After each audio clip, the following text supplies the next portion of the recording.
Hello, শোনা যাচ্ছে? আচ্ছা, এখন কথা হচ্ছে যে আমরা কি বলতেছিলাম? আমরা হচ্ছে মৌলের পর্যায়বৃত্ত, ধর্ম আর রাসায়নিক বন্ধনের মধ্যে লেকচার ৩ টা শেষ করছিলাম, তাই না? গত ৩ টা লেকচার গেছে। ৩ টা লেকচারের মধ্যে আমরা কি পড়ছি? আমরা ১ম এ পর্যায় সারণীর ডিটেইলস পড়ছি, পর্যায় সারণীর ইতিহাস পড়ছি, তারপর হচ্ছে যে এস ব্লক মৌলগুলার ডিটেইলস পড়ে ফেলছি। তারপর পি ব্লক মৌলের মধ্যে পি ব্লক মৌল হচ্ছে গ্রুপ ১৩ থেকে ১৮ পর্যন্ত সবগুলো হচ্ছে পি ব্লক মৌল, তাই না? মোট ৩৬ টা মৌল। তো এই ৩৬ টা মৌল থেকে আমরা ইয়া গ্রুপ ১৩, ১৪, ১৫ এদের বৈশিষ্ট্যগুলো পড়ছি, তাই না? এটা কি বৈশিষ্ট্য দেয়? আর ওদের থেকে কি প্রশ্ন আসতে পারে পরীক্ষায়? এগুলো পড়ছিলাম না? নাকি?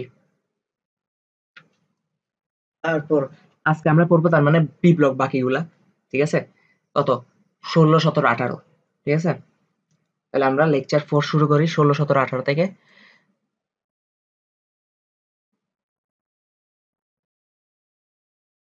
লেকচার কত? 4, লেকচার ৪।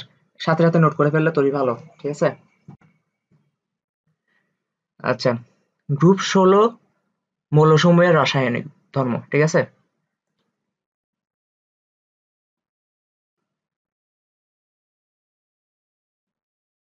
না, আমি তোর সাথে বানাচ্ছি যে।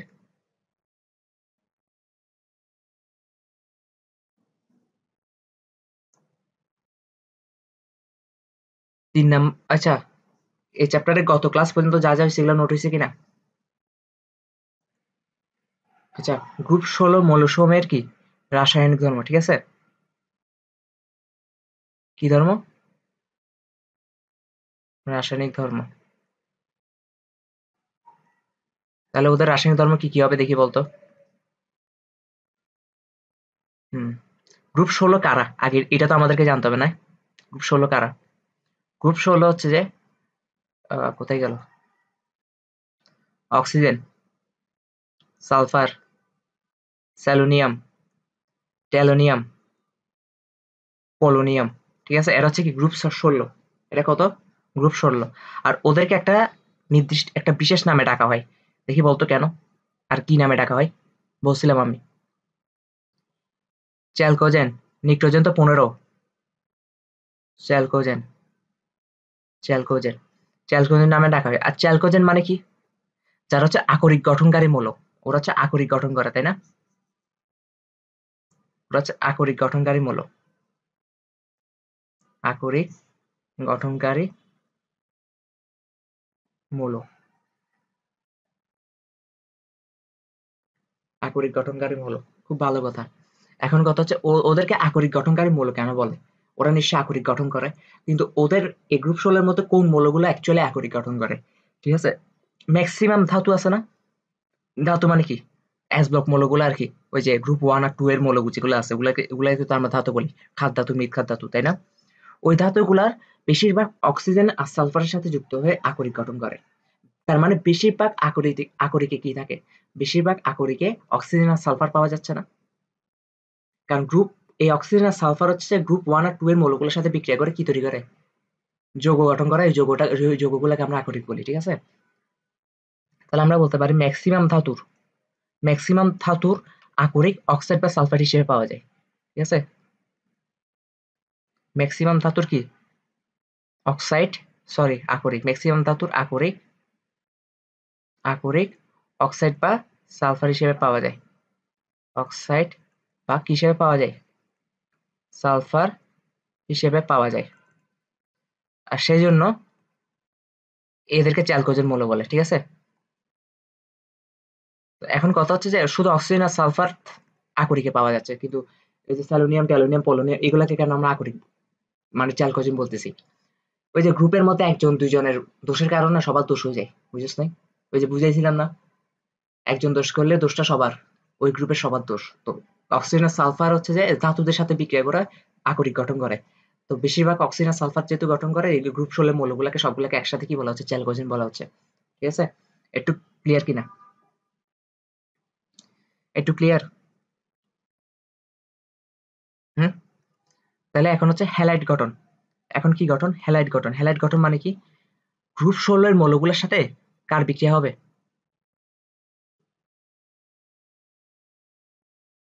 এটা আনসার নাই কেন? হ্যালাইড গঠন, হ্যালাইড গঠন বলতে কি বোঝাচ্ছি? হ্যাঁ, গ্রুপ 16 মৌলগুলোর সাথে গ্রুপ 17 এর মৌল মানে হ্যালোজেন মৌলগুলো যুক্ত হয়ে কি গঠন করে, এটা এখন আমরা পড়ব। মানে রাসায়নিক ধর্মইতে পড়তেছি আমরা, গ্রুপ 16 রাসায়নিক ধর্ম পড়তেছি না। তো কয়েকটা এক্সাম্পল যদি দেই যে গ্রুপ 16 এর মৌলগুলোর সাথে হ্যালোজেন মৌল যুক্ত হয়েছে, এরকম হচ্ছে SF2, আশা করি শুনছোস, অনেকবার শুনছোস। হ্যাঁ, এই যে কি বলে SF2, হ্যাঁ, SF4, SF6 শুনছোস না?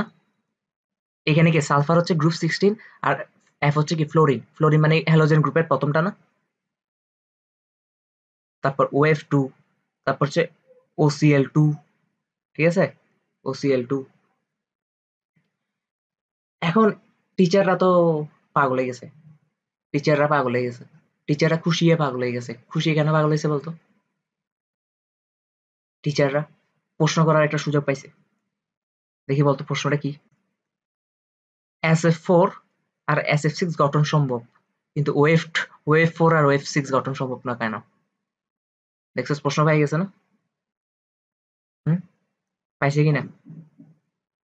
টিচাররা তো প্রশ্ন পাইলে নাচ দিয়ে উঠে। হুম, প্রশ্নটা হচ্ছে কি, প্রশ্নটা কি দেখি বলতো?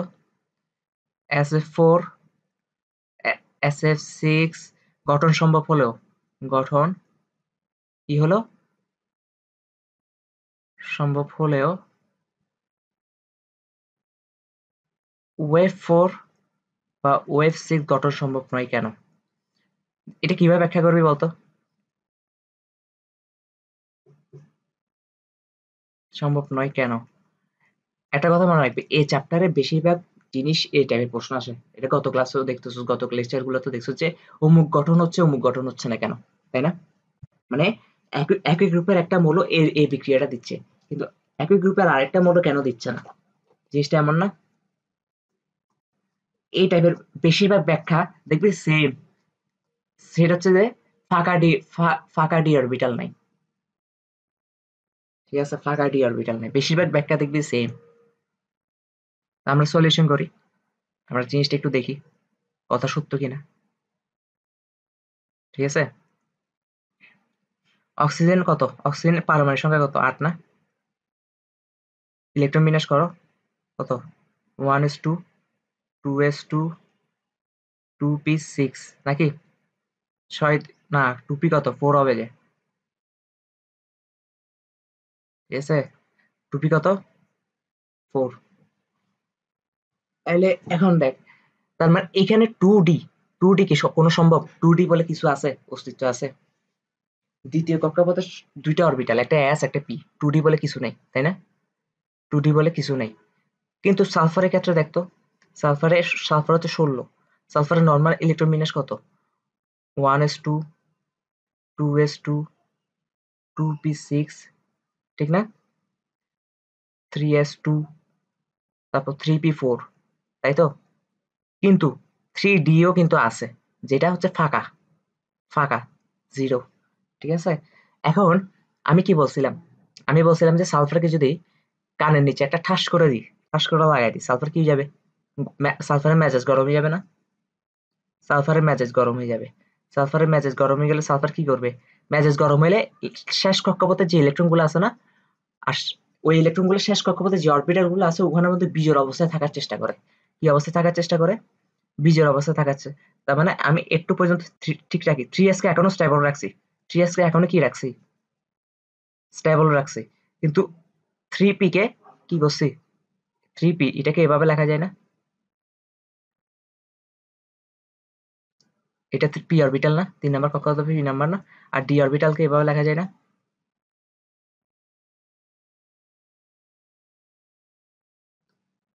1, 2, 3, 5টা হইছে না? দেখ, যেহেতু ঠাস করে দিছি, প্রথমে এখানে একটা ইয়া ছিল, ইলেকট্রন ছিল, এখানে একটা ইলেকট্রন ছিল, এখানে একটা ইলেকট্রন ছিল, আরেকটা ইলেকট্রন এখানে ছিল, তাই না? এই ঘরে ছিল, মানে এই ঘরে ছিল, কিন্তু ঠাস করে দেওয়ার কারণে মেজাজ গরম হয়ে গেছে, মেজাজ গরমে ইলেকট্রনটা জাম্প মেরে ফাঁকা ডি অরবিটালে বসে যাবে না? তাহলে এখন কয়টা হইছে? এখন সালফারের যোজন 4 না? 1, 2, 3, 4। এখন দেখতো 4টা, এখানে 4টা ফ্লোরিন এসে যুক্ত হইতে পারতেছে না? 4টা ফ্লোরিন এসে যুক্ত হচ্ছে, তার মানে SF4 সম্ভব, তাই না? ঠিক তো? এই যে ফ্লোরিন এসে কেমনে যুক্ত হয়, ফ্লোরিনের শেষ কক্ষপথে আর একটা ইলেকট্রন লাগে, তাই না? শেষ কক্ষপথে আর একটা ইলেকট্রন লাগে স্টেবল হওয়ার জন্য, অষ্টপূর্ণের জন্য। তো ফ্লোরিন শেষ কক্ষপথে যে আরেকটি ইলেকট্রন থাকে, ইলেকট্রন এই ফ্লোরিনের, এই যে এই ফ্লোরিন একটা ইলেকট্রন, ফ্লোরিনও তার শেষ কক্ষপথে একটা ইলেকট্রন ওকে শেয়ার করতেছে, আর ওর এই ইলেকট্রনটাও ফ্লোরিন শেয়ারকৃত হচ্ছে, ঠিক আছে? তার মানে কেমনে ফ্লোরিনটা গিয়ে বসে এটা তো বুঝাতে পারছি নাকি? এখন সালফারকে যদি আবার ঠাস করে দিই কান নিচে, এইটা তো মেজাজ এমন গরম, ঠিক আছে? এটা হুলস্থুল মেজাজ গরম। এখন মেজাজ কি করছি, আরো গরম করে দিছি। আমি কি করলাম, আরো গরম করে দিছি। এখন আরো গরম করে দেওয়ার ফলে 3s এ একটা, এটা একটা s অরবিটাল, এটা তিনটা p অরবিটাল,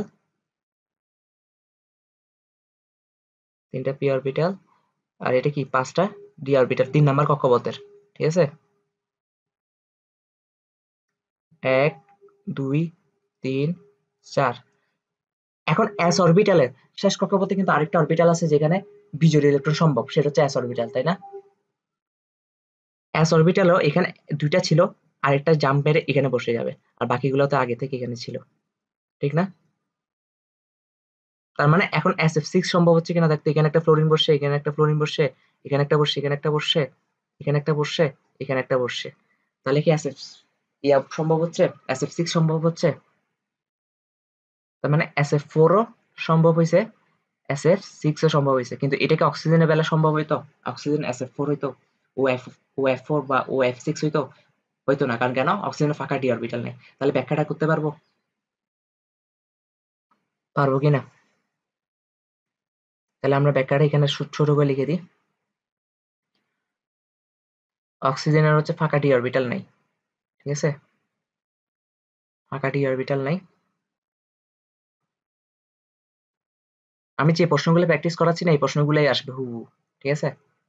ফাঁকা ডি অরবিটাল নাই, আর সালফার হচ্ছে ফাঁকা ডি অরবিটাল কি আছে। তোর আজকে মন খারাপ কেন? হুম? আচ্ছা, ফাঁকা ডি অরবিটাল নাই, ফাঁকা ডি অরবিটাল আছে, একটু ক্লিয়ার কিনা বলতো? আওয়াজ তুল, আওয়াজ তুল। আচ্ছা, তারপর হচ্ছে কি, এবার হচ্ছে যে হ্যালাইড গঠন, হ্যালাইড গঠন থেকে কি ধরনের প্রশ্ন আসতে পারে? এই হ্যালাইড গঠন থেকে একটাই প্রশ্ন আসবে, এটাই যে SF6 SF4 সম্ভব হলে OF6 বা OF4 সম্ভব হচ্ছে না কেন, ঠিক আছে? এবার হচ্ছে হাইড্রাইড গঠন, এবার কি করবো? হাইড্রাইড গঠন, হাইড্রাইড গঠন মানে কি বলতো? হুম, গ্রুপ 16 এর মৌলগুলা, হাইড্রোজেন আর গ্রুপ 16 এর মৌলগুলা যুক্ত হয়ে কি হবে, ঠিক আছে? একটা বিখ্যাত যৌগের নাম বলতো, গ্রুপ 16 আর হাইড্রোজেন যোগ হয়ে কি তৈরি হয়? আমাদের সারা মানে আমাদের পুরো দৈনন্দিন জীবনের সাথে ফুল জড়িত, পানি। Very good, very good. একটা হচ্ছে কি পানি, H2O, তাই না?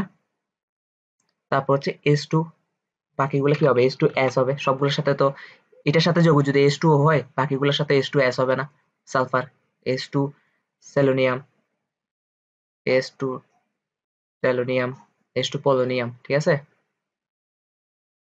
ওকে, এখন এখানে দেখা যায় যে বেশিরভাগ ক্ষেত্রে এই যে ইয়াটা আছে না, এই পানিটা হচ্ছে কি তরল, পানিটা কি নর্মালি তরল আকারে থাকে, নর্মালি কি আকারে থাকে, তরল আকারে থাকে। আর বাকি যারা আছে, এই যে বাকি যারা আছে, ওরা কি নর্মালি গ্যাসীয় অবস্থায় থাকে, নর্মালি কি অবস্থায় থাকে, গ্যাসীয় অবস্থায় থাকে, ঠিক আছে? এখন টিচাররা কি আবার পাগল হয়ে যাবে না? টিচাররা পাগল হয়ে যাবে না খুশিতে? প্রশ্ন করার আরেকটা সুযোগ পাইছে নাই তারা? বলবে যে গ্রুপ 16 অক্সিজেন হাইড্রোজেনের সাথে বিক্রিয়া করে, হাইড্রোজেনের সাথে থাকলে পানি হয়, তরল থাকে, কিন্তু বাকিগুলা কেন গ্যাসীয় থাকে? বলবে না? তাহলে এটা কেমনে কেমনে ইয়া করবি? আচ্ছা, প্রশ্ন কিন্তু একটু ঘুরাই আসতে পারে, ঠিক আছে? এগুলো কিন্তু নিজের আইকিউ খাটাইতে হবে, কিছু কিছু জিনিস নিজের আইকিউর উপর। হ্যাঁ, প্রশ্নটা একদম তোকে খাওয়াই দিবে না যে পানি তরল বাকিগুলা কেন গ্যাসীয়। তোকে হুট করে বলবে যে পানি তরল কিন্তু এটা কেন গ্যাসীয়, এটা তোর মাথায় রাখতে হবে কি, নিশ্চয়ই এখানে হাইড্রোজেনও কমন, এখানেও হাইড্রোজেন কমন, তার মানে অক্সিজেন আর পোলোনিয়াম দুইটা সেম গ্রুপের মধ্যে পড়তেছে। এখন অক্সিজেনটা আমি জানি 16, তার মানে পোলোনিয়ামে 16, তার মানে ব্যাখ্যা আমি কি স্বাধীন দাদা যেটাতে শিখিয়ে দিছে ওইটাই ব্যাখ্যা নাকি? এখন আমি তো আর প্রশ্ন এইভাবে সবগুলো লিখে দিব না যে পানি তরল কিন্তু H2 অ্যাসিড কেন কঠিন গ্যাসীয়। আমি প্রশ্নটা হচ্ছে যে পানি তরল এখানের মধ্যে যে কোনো একটাই গ্যাসীয়, এবার প্রশ্ন আসবে। ঠিক আছে, তা আমি একটা প্রশ্নের নমুনা দিয়ে ব্যাখ্যা করতেছি। H2O তরল, কিন্তু কিন্তু নর্মাল প্রশ্নটা এভাবে আসে, ঠিক আছে, সালফার সালফার দিয়ে আসে। H2S কেন গ্যাসীয়? H2S কেন গ্যাসীয়? আচ্ছা, আজানটা বন্ধ।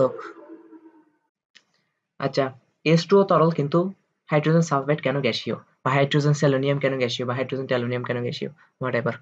হ্যাঁ, তাহলে এটা সলিউশন কি হবে? দেখি এটা সলিউশন কি হতে পারে, দেখি বল, তুই বল, কোন আইডিয়া আছে কিনা। আমি বলি, চাপ কি প্রশ্নটা কি করছে এটা দেখি তোর বুঝে যেতে হবে তোর কোন টপিকে হাত দেওয়া লাগবে। যদি বলে অমুক যৌগ গঠন সম্ভব, কিন্তু অমুক যৌগ গঠন সম্ভব না কেন, তো প্রথমে মাথায় আসতে হবে ফাঁকা ডি অরবিটাল আছে কি নেই, এই জায়গায় হাত দিতে হবে। আর যদি বলে যে অমুক তরল, অমুক কঠিন, অমুক গ্যাসীয় কেন, এরকম এরকম কেন, তার মানে বুঝতে হবে পানির একটা অণুর সাথে পানির আরেকটা অণুর দূরত্ব কতটুক, আর হাইড্রোজেন সালফাইডের একটা অণুর সাথে হাইড্রোজেন সালফাইডের আরেকটা অণুর দূরত্ব কতটুক। ঠিক আছে, কারণ তরল কখন হয়, যখন অণুগুলা কাছাকাছি থাকে। হ্যাঁ, আর কঠিন কখন থাকে, যখন অণুগুলো আরো কাছাকাছি থাকে, একদম লাগালাগি থাকে। আর গ্যাসীয়তে কখন থাকে, যখন অণুগুলো একদম দূরে দূরে থাকে। ঠিক আছে, তাহলে এই জায়গায় হাত দিতে হবে। এখন এখন যেহেতু তোকে আমি পড়াই না, তাই এরপর তো আর বলতে পারবি না এরপর কোন জায়গায় হাত দিতে হবে। এরপরে এটা যখন পড়াই ফেলবো, তখন তুই বাকি প্রশ্নগুলো এর ফার্দার ফিউচারে যখন আবার এরকম কোনো প্রশ্ন আসবে, তখন তো বুঝতে হবে যে কি ঘটনা কি ঘটতেছে। ঠিক আছে, প্রথম কথা হচ্ছে তড়িৎ ঋণাত্মকতা, জিনিসটা আমাদের বুঝতে হবে। তড়িৎ ঋণাত্মকতা কিন্তু সব জায়গায় কাজে লাগতেছে, দেখছস? তড়িৎ ঋণাত্মকতা, ইলেকট্রোনেগেটিভিটি। যতই তড়িৎ ঋণাত্মকতা হচ্ছে এই চ্যাপ্টারের লাস্টে ডিটেলস পড়া আছে, এই চ্যাপ্টারের লাস্টের দিকে। ঠিক আছে, এখন না। তবে এখন আপাতত তড়িৎ ঋণাত্মকতা জিনিসটা এমনি হালকা করে বুঝে রাখ। তড়িৎ ঋণাত্মকতা অক্সিজেনের হচ্ছে কত জানো? অক্সিজেনের হচ্ছে 3.5। অক্সিজেনের কত? 3.5। হাইড্রোজেনের কত বলতো? 2.1। ঠিক আছে, আর সালফারের কত? সালফার হচ্ছে যে 2.5। জিনিসটা বুঝতে পারছি? তার মানে ইজিলি দেখা যাচ্ছে অক্সিজেন তড়িৎ ঋণাত্মকতা বাকি দুইটার থেকে অনেক বেশি। তার মানে একটা অক্সিজেন অণু যদি আমি আঁকি, একটা অক্সিজেন অণু যদি আমি আঁকি, এটা এভাবে আঁকতে হবে, আমি যেভাবে আঁকতেছি এভাবে আঁকতে হবে। ঠিক আছে, এটা কি একটা পানির অণু না? এখন তড়িৎ ঋণাত্মকতা কার বেশি? অক্সিজেনের বেশি না? তার মানে বন্ধনে যে শেয়ারকৃত ইলেকট্রন গুলো আছে, এগুলো অক্সিজেন নিজের দিকে টেনে নিবে না, তখন অক্সিজেন স্লাইটলি নেগেটিভ হয়ে যাবে না? আর হাইড্রোজেনটা স্লাইটলি পজিটিভ হয়ে যাবে না নাকি? কেন? কারণ বন্ধনের শেয়ারকৃত যে ইলেকট্রন গুলো আছে, ওগুলা নিজের দিকে টেনে নিচ্ছে অক্সিজেন, কারণ অক্সিজেনের তড়িৎ ঋণাত্মকতা বেশি। একটু একটু জিনিস বুঝছস কিনা? এখন একটা কাজ করি, পানির অণুতে কি শুধু পানিতে কি শুধু পানির অণু একটা থাকে? অনেকগুলো পানির অণু থাকবে না একটা পানিতে? এক গ্লাস পানিতে তো মনে হয় লক্ষ লক্ষ পানির অণু, কোটি কোটি পানির অণু। ঠিক আছে, সেখান থেকে আমরা শুধু তিনটা পানির অণু নিয়ে কাজ করতেছি। কয়টা? তিনটা। দুনিয়ার সব পজিটিভ নেগেটিভ একে অপরকে আকর্ষণ করে, কথা সত্য কিনা? তাইলে এ এ পানির অক্সিজেনের সাথে এ পানির হাইড্রোজেনের মধ্যে একটা আকর্ষণ কাজ করবে না? আবার এ পানির অণুর অক্সিজেনের সাথে ওই পানির হাইড্রোজেন অণুর আকর্ষণ কাজ করবে না? আর এই আকর্ষণ বলটাকে, এই এই যে আকর্ষণ কাজ করে, এটাকে কি বলা হয়? Hydrogen bond. এটাকে কি বলা হয়? এটাকে কি বলা হয়? Hydrogen bond. এই হাইড্রোজেন বন্ডের মেইন কালপ্রিটটা কে? মেইন কালপ্রিট হচ্ছে অক্সিজেন না? কারণ অক্সিজেন কারণে তো এই ইয়াটা ক্রিয়েট হচ্ছে, তাই না? আর ব্রিজটা ক্রিয়েট হচ্ছে কার কারণে? হাইড্রোজেনের কারণে। ব্রিজ এটা মানে এই অণুর সাথে এই অণুর মধ্যে একটা ব্রিজ ক্রিয়েট হয়েছে, এই অণুর সাথে এই অণুর মধ্যে একটা ব্রিজ ক্রিয়েট হয়েছে, এটা হাইড্রোজেনের জন্য না? আর সেজন্য এটাকে কি বলা হয়? Hydrogen bond. এই হাইড্রোজেন বন্ড থাকার কারণে পানির অণুগুলো মোটামুটি কাছাকাছি থাকে। ঠিক আছে? একটা জিনিস খেয়াল করছস? এই যে হাইড্রোজেন বন্ড থাকার কারণে পানির অণুগুলো মোটামুটি কাছাকাছি থাকবে না একটা অণু থেকে আরেকটা অণুর। হাইড্রোজেন বন্ড থাকার কারণে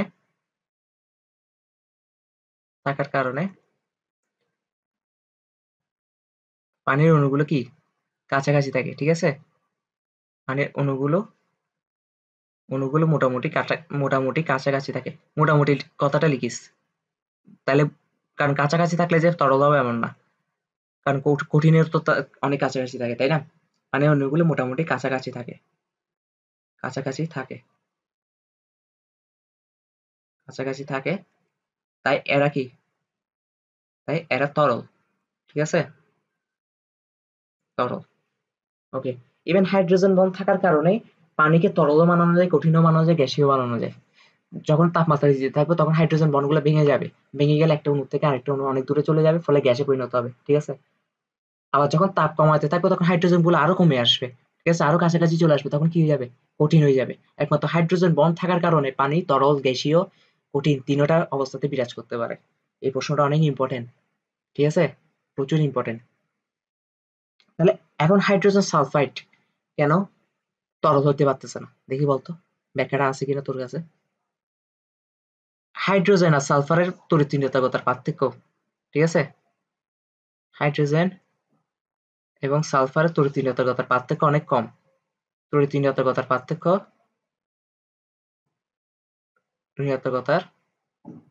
পার্থক্য কি? অনেক কম। একজন হচ্ছে 2.5 আর একজন 2.1, মাত্র 0.4 এর বেশ কম। ঠিক আছে? তার মানে সালফারের পাওয়ার এতটা বেশি হয়ে যায় না যে কি বলে, সে আর কিছু ইলেকট্রন নিজের দিকে টেনে আনবে। ঠিক আছে? তড়িৎ-নির্বাচকতার পার্থক্য কম। আর তড়িৎ-নির্বাচকতার পার্থক্য কম হলে কি হবে? স্লাইটলি পজিটিভ আর নেগেটিভ প্রান্ত সৃষ্টি হবে না। ঠিক আছে? তাই H2S যোগে ইয়া ধনাত্মক আর ঋণাত্মক প্রান্ত কি সৃষ্টি হবে না। ঋণাত্মক প্রান্ত সৃষ্টি হবে না। এই চ্যাপ্টারের সবথেকে ইজি এটা। ইজি লাগতেছে না? কিছু পাইছো এখনো? বাচ্চাদের পড়া, সব বাচ্চাদের পড়া। সৃষ্টি কি হবে না। ওকে? আর সৃষ্টি না হলে এখানে হাইড্রোজেন বন্ড সম্ভব না, বা তাই একটা অণু থেকে আরেকটা অণুর কি দূরে দূরে অবস্থান করে। ঠিক আছে? তাই আমি সংক্ষেপে লিখে দিচ্ছি, তাই হাইড্রোজেন বন্ড কি পসিবল না। ঠিক আছে? বুঝতে পারছি? ক্লিয়ার? সবই আমি কিন্তু সুন্দর করে নোট করে দিচ্ছি একদম সব। আর আর কি করবো বল? তাহলে এখন কথা হচ্ছে যে তাহলে হাইড্রেট গঠন থেকে কি প্রশ্ন আসতে পারে? শেষ বুঝা হয়ে গেছে। এখন হচ্ছে আরেকটা প্রশ্ন অনেক ইম্পর্টেন্ট। এটা আমি ইয়াতে পরিবেশ রসায়নে পড়াইছিলাম, পরিবেশ রসায়নে। কিন্তু আমি এটাও 100% গ্যারান্টির সাথে বলতে পারবো তুই এটা ভুলে গেছিস। ঠিক আছে? আর্হেনিয়াস, ব্রোনস্টেড, মনে আছে? ব্রোনস্টেড, লাউরি, আর্হেনিয়াস, লুইস, মনে আছে ওই মতবাদগুলা? হ্যাঁ। ওখান থেকে একটা প্রশ্ন আসে, পানি যেহেতু, এখানে যেহেতু অক্সিজেন আছে, তার মানে এটা গ্রুপ 16 মধ্যে পড়তেছে, তাই না? পানি একটা উভধর্মী অক্সাইড, ব্যাখ্যা করো। এই প্রশ্নটা মাস্ট আসে, মাস্ট। উভধর্মী অক্সাইড ব্যাখ্যা করো। উভধর্মী অক্সাইড কি করো? ব্যাখ্যা করো। পারবি ব্যাখ্যা করতে?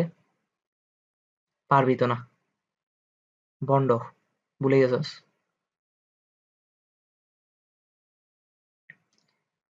H2O, পানি। হ্যাঁ, প্রথম কথা উভধর্মী অক্সাইড মানে ও একবার এসিডও একবার ক্ষারও, তাই না?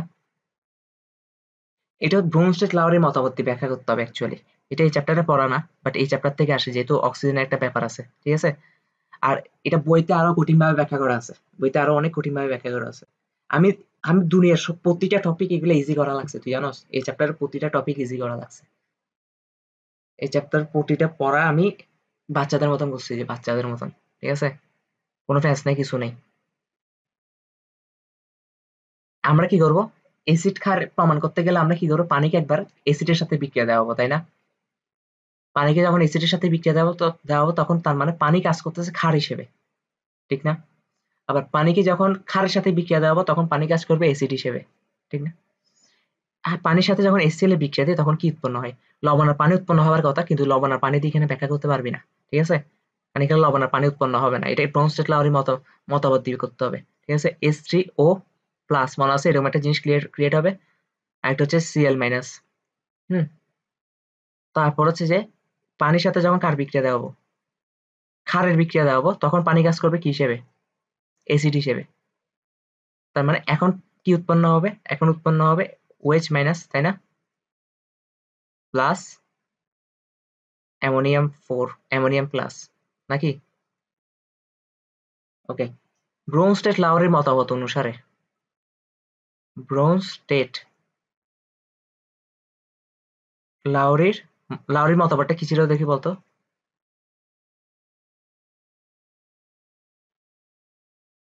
হুম? ব্রোনস্টেড-লাউরির মতবাদ অনুসারে, আচ্ছা এই বিক্রিয়াটাকে ১ নং নাম দে, এটাকে ২ নং নাম দে। ঠিক আছে? ব্রোনস্টেড-লাউরির মতবাদ অনুসারে অ্যাসিড হলো অ্যাসিড হলো অ্যাসিড হলো প্রোটন প্রোটন দানকারী। প্রোটন মানে H+ দানকারী, তাই না? দানকারী। ২ নং বিক্রিয়াটাতে H+ দান করছে কিনা দেখতো পানি। পানির থেকে একটা H এখানে এসে যুক্ত হইছে বলেই কি বলে? কোথায় গেল? কোথায় গেল? সরি। তোদেরকে ভুল পড়াইলে তোরা ধরতে পারছ না কেন? মানে আমি সোডিয়াম হাইড্রক্সাইডের সাথে বিক্রিয়া করলে কেমনে অ্যামোনিয়া উৎপন্ন হয়? মানে এখানে তাহলে সোডিয়াম গেল কোথায়? ঠিক আছে? আমি মুখে বলতেছি অ্যামোনিয়া, কিন্তু দেখছি সোডিয়াম হাইড্রক্সাইড। ঠিক আছে? এটা কি? অ্যামোনিয়া হবে। ওকে? এখন ঠিক আছে? অ্যামোনিয়া কিন্তু একটা ক্ষার। তাহলে এখন দেখো ২ নং বিক্রিয়াতে ২ নং বিক্রিয়াতে কি করছে? ২ নং বিক্রিয়াতে একটা জিনিস খেয়াল করতো। পানির থেকে একটা এইচ একটা এইচ বাদ হয়ে গেছে, তাই না? পানি থেকে একটা এইচ বাদ হয়ে এখানে OH তৈরি হয়েছে। আর যে এইচটা বাদ হয়েছে এটা এখানে এসে যুক্ত হয়ে NH4 হয়ে গেছে না? NH3 ছিল, এখন NH4 হয়ে গেছে না? তাহলে পানি কি কাউকে এইচ দান করছে না? ওকে দান করছে না? পানির থেকে তো OH টা পাইছে, তাই না? তার মানে পানি এইচ দান করছে। তার মানে ২ নং বিক্রিয়ায় পানি কি হিসেবে কাজ করছে? ২ নং বিক্রিয়ায় পানি H2O কি করছে? পানি H+ দান করেছে কাকে? অ্যামোনিয়াকে, নাকি? দান করেছে কাকে? অ্যামোনিয়াকে। এই ক্ষেত্রে এসিড হিসেবে কাজ করছে। এই ক্ষেত্রে এসিড হিসেবে কাজ করছে। তুই জানো সেগুলো তোর সামনে আমি নোট করতেছি, আমার সামনে এখন কোনো নোট নাই।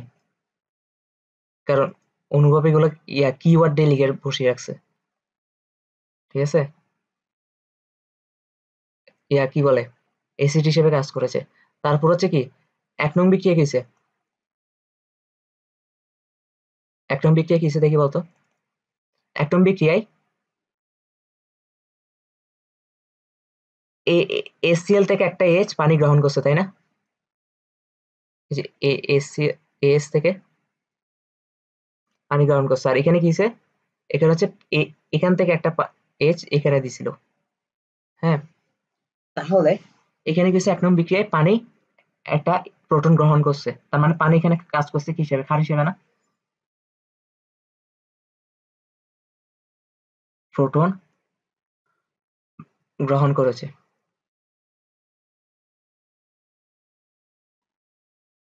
গ্রহণ করছে। তাহলে পানি কি? ক্ষার। তাহলে ক্ষার আর এসিড ২ হিসেবে কাজ করছে না? ব্রনস্টেড-লাউরি মতবাদ দিয়ে ব্যাখ্যা করে দিছি না? আর আচ্ছা ব্রনস্টেড-লাউরি মতবাদ অনুসারে এসিড হলো প্রোটন দানকারী এবং ক্ষার হলো এবং ক্ষার হলো কি? ক্ষার প্রোটন গ্রহণকারী। এটা তো লিখিনি।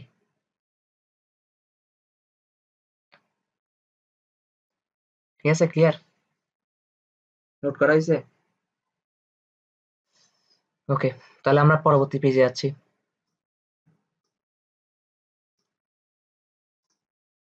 তারপর হচ্ছে কি প্রশ্ন? তারপর হচ্ছে যে সালফার থেকে সালফিউরিক অ্যাসিড উৎপন্ন করো। ঠিক আছে, সালফার থেকে কি উৎপন্ন করো? সালফিউরিক অ্যাসিড উৎপন্ন করো। সালফিউরিক অ্যাসিড উৎপন্ন করো।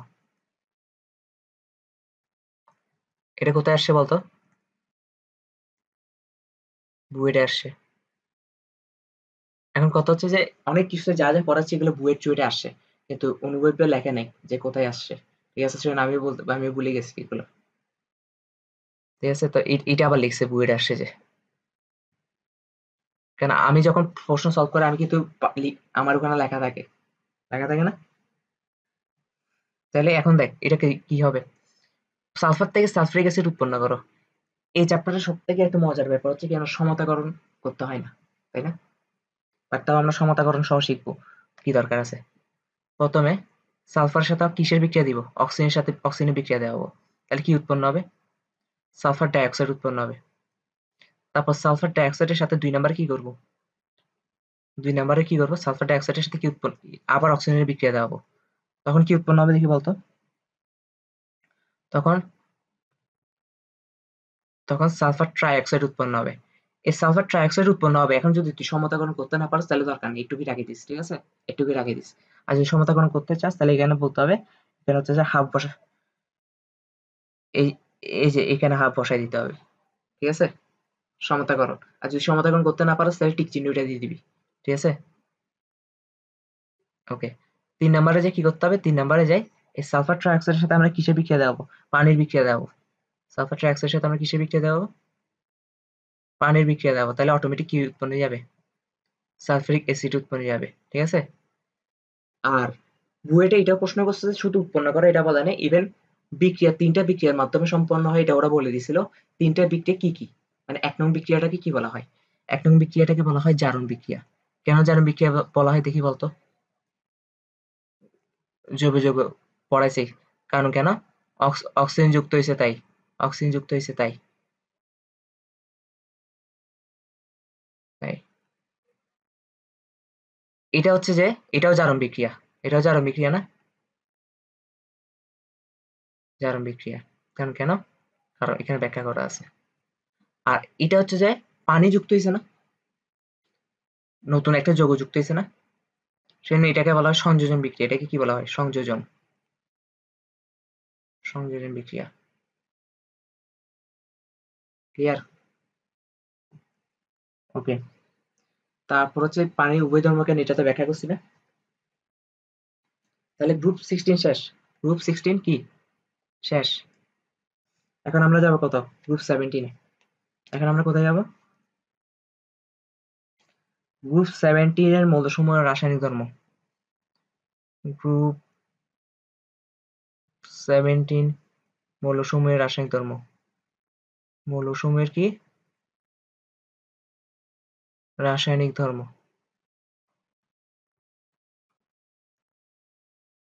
রাসায়নিক ধর্ম।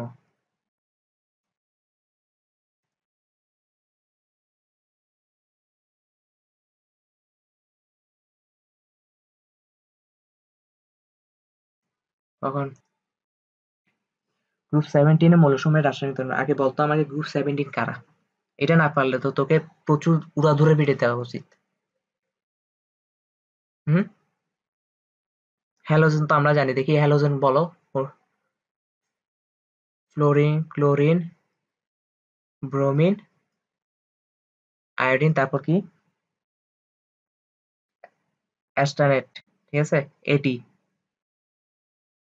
এটি দুনিয়ার কোন মৌল দেখছো 3 অক্ষরের? সবই 2 অক্ষরের। ঠিক আছে, আচ্ছা।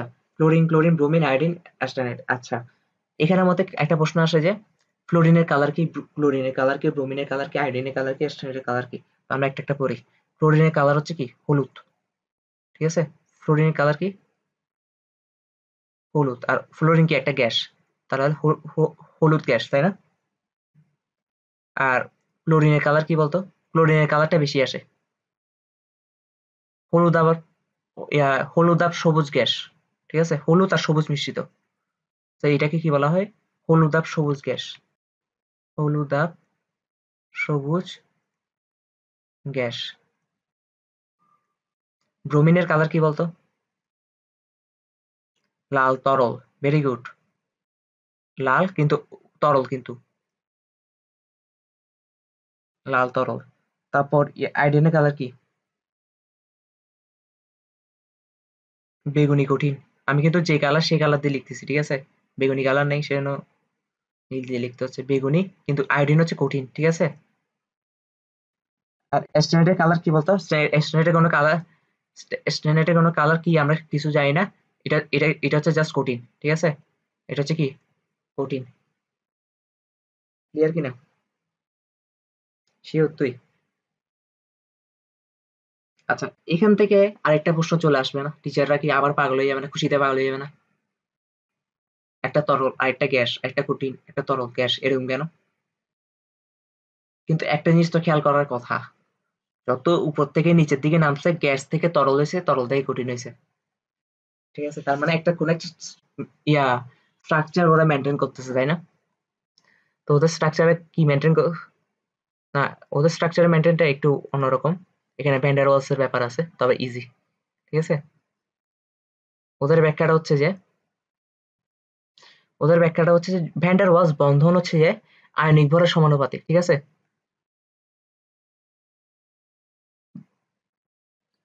ভ্যান ডার ওয়ালস বন্ধন কি? দেখি বল। ভ্যান ডার ওয়ালস বন্ধন সমানুপাতিক টু কার? সমানুপাতিক টু আয়নিক ভর, ঠিক আছে? আয়নিক ভর না, আণবিক ভর।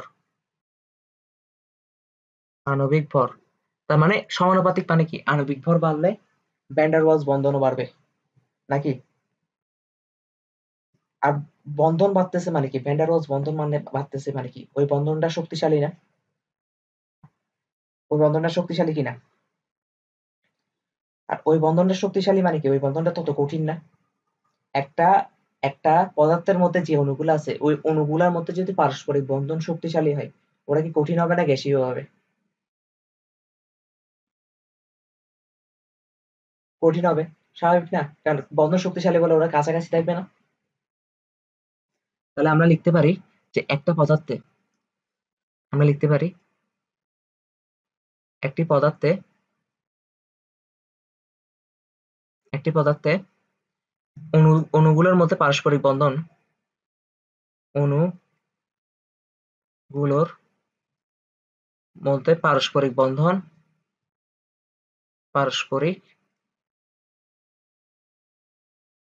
বন্ধন যত শক্তিশালী হয়,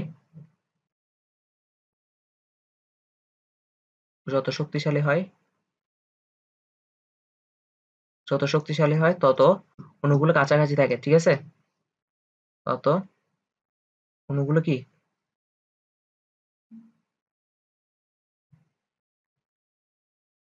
কাছাকাছি থাকে। আর কাছাকাছি থাকলে কি হবে? কাছাকাছি থাকলে তারা ক্রমাগত তরল তারা ক্রমাগত কঠিনের দিকে চলে যাবে, ঠিক না? কাছাকাছি থাকলে তারা ক্রমাগত কিসে যাবে? তারা ক্রমাগত কঠিন পদার্থের দিকে চলে যাবে, তাই না? কঠিন পদার্থের দিকে চলে যাবে। আমি কি সবগুলো প্রশ্নের ব্যাখ্যা অনেক ইজি দিচ্ছি, ঠিক আছে? টিচারে মাথা গরম হয়ে যাবে তোর খাতা দেখলে, কেন জানোস? সে নাম্বার কাটতে চাইলেও কাটতে পারবে না। তার মধ্যে অনেক রাগ কাজ করবে, খুব কাজ করবে যে এই কঠিন চ্যাপ্টার পড়াগুলো সে এত ইজি ভাবে লিখছে, ঠিক আছে? কিন্তু আবার নাম্বারও কাটতে পারবে না, কারণ তুই তো ভুল লেখাস না, ভুল লিখছস। ওকে, তাহলে একটি পদার্থের অণুগুলোর মধ্যে পারস্পরিক বন্ধন যত শক্তিশালী হয়, তত অণুগুলো কাছাকাছি থাকলে তারা ক্রমাগত কঠিন পদার্থের দিকে চলে যাবে, ঠিক আছে? তাহলে মানে ভ্যান ডার ওয়ালস বন্ধন যত বেশি থাকবে, বন্ধনও তত শক্তিশালী। কারণ ভ্যান ডার ওয়ালস বন্ধন তো এক ধরনের বন্ধন, ঠিক আছে? তাহলে এটা এভাবে লিখে দিই, ভ্যান ডার ওয়ালস বন্ধন এক ধরনের বন্ধন।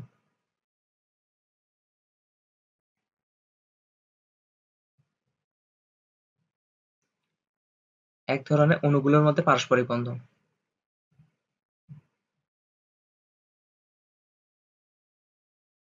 ভ্যান ডার ওয়ালস বন্ধন কিন্তু এই চ্যাপ্টারে যত রাসায়নিক বন্ধন আছে, ভ্যান ডার ওয়ালস বন্ধন, আয়নিক বন্ধন, সমযোজী বন্ধন, সন্নিবেশ সমযোজী বন্ধন, যত ধরনের বন্ধন আছে সবগুলা কিন্তু আমি চ্যাপ্টারে পড়াবো, ঠিক আছে?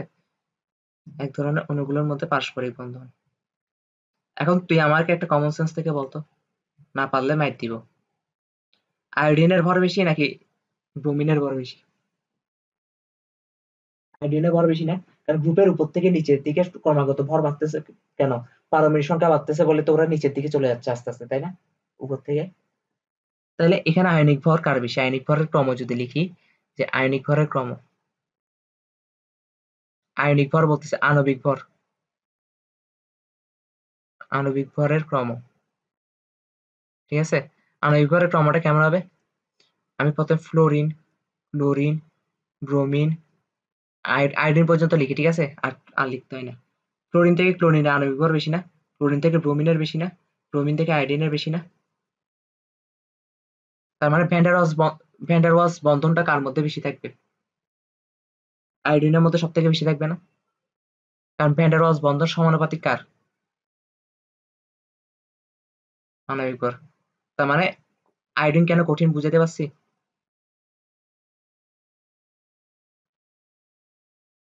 ভ্যান ডার ওয়ালস ক্রমগুলো কি হবে? ভ্যান ডার ওয়ালস ক্রমগুলো হবে এই যে ফ্লোরিন, তারপর ক্লোরিন, তারপর ব্রোমিন, তারপর আয়োডিন। ক্লিয়ার? পারবি না? ইজি না কঠিন? শিওর তুই? তাহলে আয়োডিন হচ্ছে কি? আয়োডিন হচ্ছে কঠিন, কঠিন। ব্রোমিন হচ্ছে আস্তে আস্তে তরলের দিকে যাচ্ছে, দেখছো? কারণ বন্ধনটা কমতেছে। আর এই দুইটা হচ্ছে কি? এই দুইটা হচ্ছে গ্যাসীয়। তাহলে ক্লিয়ার? তাহলে তাহলে আমি পরবর্তী টপিকে যাচ্ছি।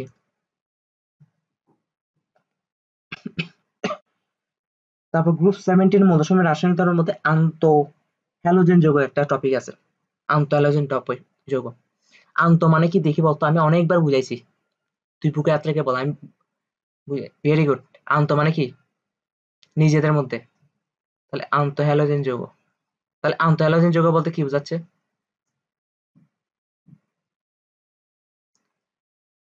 আন্ত আন্ত মানে হচ্ছে নিজেদের মধ্যে।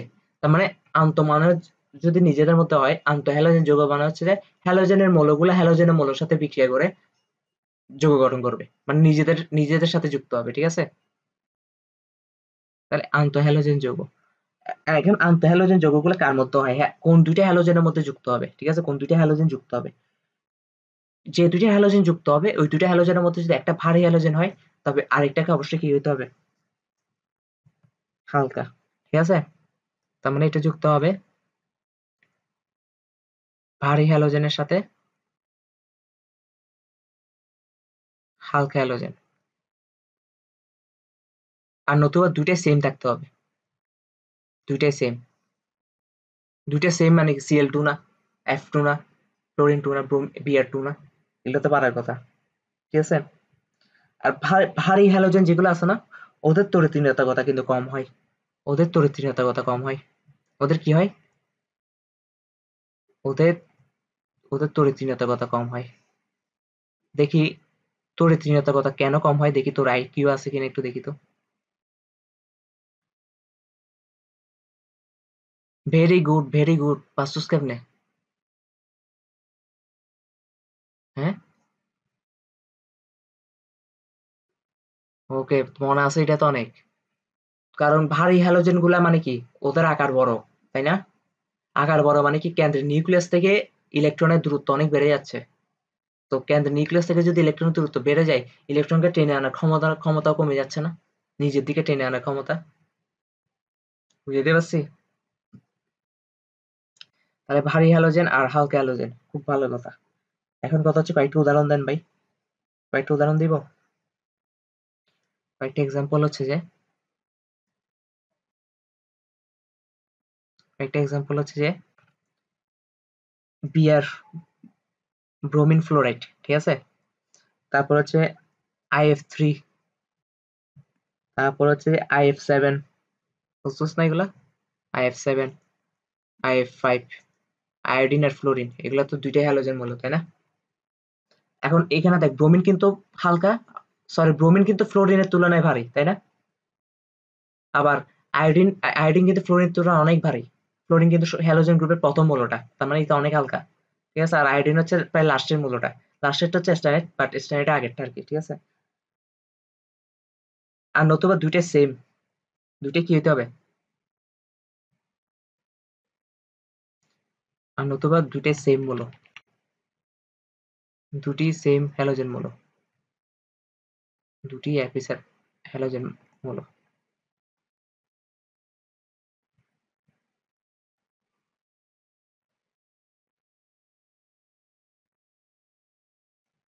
ঠিক আছে, দুটি একই কি হ্যালোজেন মৌল। উদাহরণ কি? Cl2, আয়োডিন 2, Br2, ব্রোমিন 2, ঠিক ঠিক না? ওকে, এই গেল হচ্ছে আন্তঃহ্যালোজেন যৌগ। তারপর আমাদের আরেকটা টপিক পড়তে হবে, আরেকটা টপিকের নাম হচ্ছে যে ছদ্ম হ্যালোজেন যৌগ। ছদ্ম, ছদ্ম মানে কি দেখি বলতো? অ্যাক্টিং করে হ্যালোজেনের মতো, তাই না? ছদ্মবেশী, তার মানে এখান থেকে একটা প্রশ্ন আসবে, নামটা শুনে বুঝতেছস, ইন্টারেস্টিং একটা ব্যাপার, ঠিক আছে। ছদ্ম হ্যালোজেন যৌগ, ছদ্ম কি হ্যালোজেন যৌগ।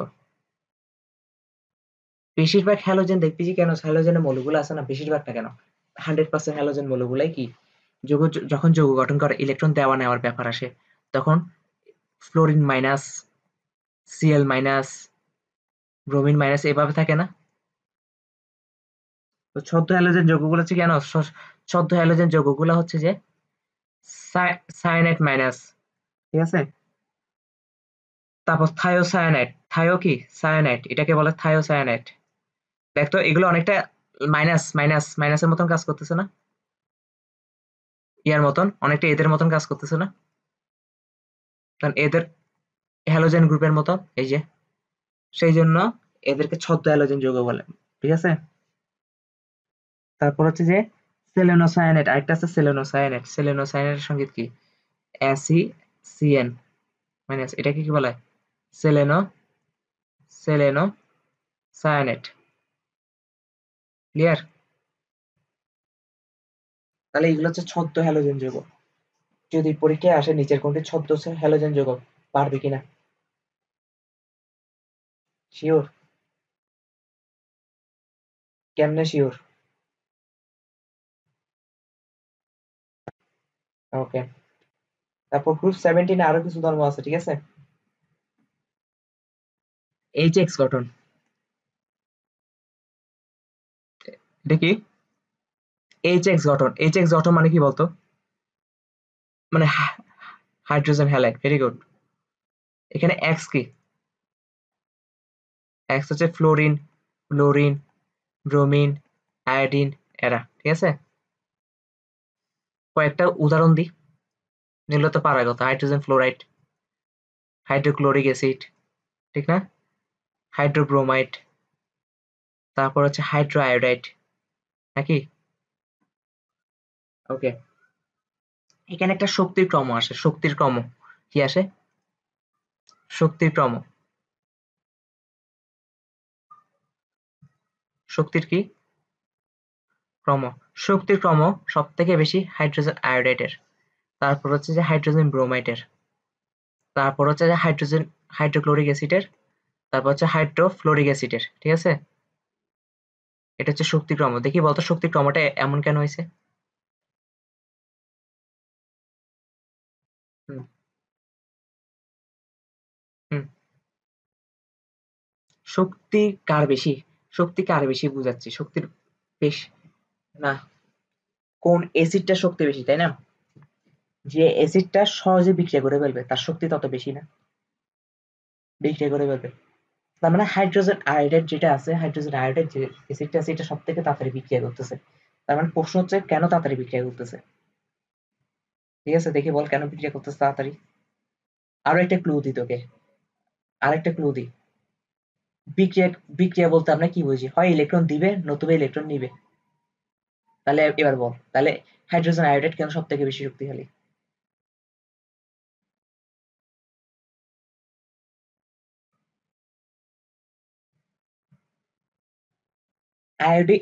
আয়োডিন হচ্ছে যে সব থেকে তাড়াতাড়ি ইলেকট্রন চাপতে পারবে ওদের মধ্যে। ওদের মধ্যে কেন? আয়োডিনের আকার সব থেকে বড়, ঠিক আছে? আয়োডিনের আকার সব থেকে বড়, আর আয়োডিনের আকার যদি সব থেকে বড় হয়, তাহলে কেন্দ্রের নিউক্লিয়াস দ্বারা ওর শেষ কক্ষপথে ইলেকট্রন গুলো আকর্ষিত হচ্ছে কম, তাই সহজে ছেড়ে দিতে পারবে, সহজে ছেড়ে দিতে পারবে, ঠিক না? জিনিসটা বুঝাতে পারছি নাকি? কিন্তু কিন্তু ওই যে বললাম না ভুল পড়াবো, ভুল পড়লে এটা ধরতে হবে, ঠিক আছে? আমি সেই জন্য কিছু লিখি নাই যে, কারণ আমি লিখলে আবার কাটতে হবে এগুলো হুদাই, ঠিক আছে? আয়োডিন বা ব্রোমিন বা ক্লোরিন, ওরা ইলেকট্রন ছাড়ে না গ্রহণ করে? গ্রহণ করে, কারণ ওদের কক্ষপথে ৭টা ইলেকট্রন আছে। তার মানে ওদেরকে অষ্টপূর্ণ হওয়ার জন্য হয় ৭টা ছাড়তে হবে নতুবা একটা গ্রহণ করতে হবে। তাহলে ওরা কোনটা করবে? কোনটা গ্রহণ করবে? তাহলে যে আমরা যে বলতেছি আয়োডিনে আকার বড় হয় ইলেকট্রন ছেড়ে দিবে, তাহলে জিনিসটা কি সত্য? তাহলে ব্যাখ্যাটা কি হবে? ব্যাখ্যা সবই ঠিক আছে, আকার বড় এই সেই। আমরা তো এসিডের কথা বলতেছি, আমরা তো আয়োডিনের শক্তির কর্মের কথা বলিনি। আমরা কি আয়োডিনের শক্তির কর্মের কথা বলছি? বলি নাই। আমরা এসিডের কথা বলছি। এসিড হচ্ছে হাইড্রোজেন সহ যে যৌগটা ক্রিয়েট হয়েছে এটা, ঠিক না? আমি একটা উদাহরণ দিই, একটা হাইড্রোজেন ফ্লোরাইডের উদাহরণ দিই। এটা হচ্ছে ফ্লোরিন, তাই না? দাঁড়া, কই গেল? এটা হচ্ছে ফ্লোরিন, তাই না? ফ্লোরিনের শেষ শেষ কক্ষপথে, শেষ কক্ষপথ ধর এটা, আর শেষ কক্ষপথের সাথে তো হাইড্রোজেন যুক্ত থাকে, তাই না? এই যে যুক্ত আছে হাইড্রোজেন। কিন্তু আয়োডিনের কথা চিন্তা কর, আয়োডিনের কথা চিন্তা কর। আয়োডিনের আকার অনেক বড়, হুম, অনেক বড়। এখানে আছে হাইড্রোজেন, হুম। তাহলে এটার থেকে এটা দূরত্ব বেশি নাকি এটার থেকে এটা দূরত্ব বেশি? এটা দূরত্ব বেশি, তাই তো? দূরত্ব বেশি। ইলেকট্রন ছাড়বে না, হাইড্রোজেন ছাড়বে যে, ঠিক আছে? কারণ এই যৌগটা ভেঙে যাওয়া মানে তো বিক্রিয়া হওয়া, তাই না? হাইড্রোজেন আয়োডাইড, হাইড্রোজেন ফ্লোরাইড, এই যৌগটা ভেঙে গেছে মানে বিক্রিয়া হয়েছে। ভেঙে যাওয়া মানে কি? হাইড্রোজেনটাকে ছেড়ে দেওয়া। তো যার দূরত্ব বেশি ওর থেকে হাইড্রোজেন তত তাড়াতাড়ি ছুটে যাবে, ঠিক না? দূরত্ব বেশি। ফলে বিক্রিয়ার সময় বিক্রিয়ার সময় আয়োডিন সব থেকে তাড়াতাড়ি হাইড্রোজেন ছেড়ে দিবে, তাই না? আয়োডিন সব থেকে তাড়াতাড়ি হাইড্রোজেন ছেড়ে দিবে, হাইড্রোজেন ছেড়ে দিবে। তাহলে বিক্রিয়াটা কি ঘটবে? তাড়াতাড়ি ঘটবে। তাহলে বিক্রিয়া তাড়াতাড়ি ঘটবে, বিক্রিয়াও তাড়াতাড়ি ঘটবে। মাঝে মাঝে ল্যাপটপ হুট করে অফ হয়ে যায়, বুঝলাম না। তাহলে বিক্রিয়াও কি তাড়াতাড়ি ঘটবে? তো বিক্রিয়া তাড়াতাড়ি ঘটবে মানে কি? শক্তি বেশি না? তাহলে বিক্রিয়া তাড়াতাড়ি ঘটবে, তাহলে শক্তিও বেশি, তাই শক্তিও বেশি। শক্তি ক্রম মানে কি? যে তত তাড়াতাড়ি বিক্রিয়া করতে পারে, যে তত তাড়াতাড়ি কি বিক্রিয়া করতে পারে। ওকে, ক্লিয়ার?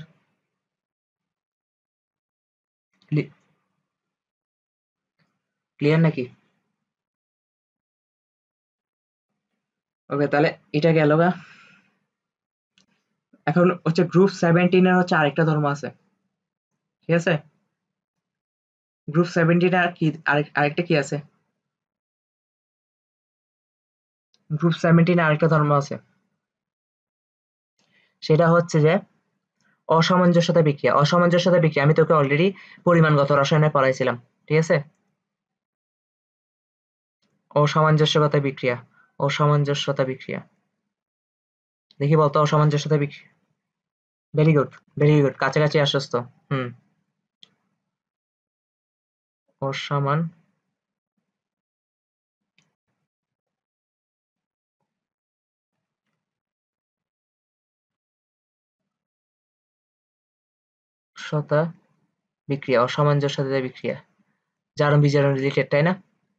তাহলে এখন হচ্ছে হোয়াট ইজ অসামঞ্জস্যতা বিক্রিয়া, আগে আমাদেরকে এটা ক্লিয়ার করা লাগবে। অসামঞ্জস্যতা বিক্রিয়া হচ্ছে যে একটি বিক্রিয়ায় একটি মৌলের যদি একই সাথে জারণও ঘটে বিজারণও ঘটে, ঠিক আছে? একটি বিক্রিয়ায় একটি বিক্রিয়ায় একটি বিক্রিয়ায় একটি মৌলের একই সাথে জারণ ও বিজারণ ঘটবে। একটি মৌলের, ঠিক আছে, একটি মৌলের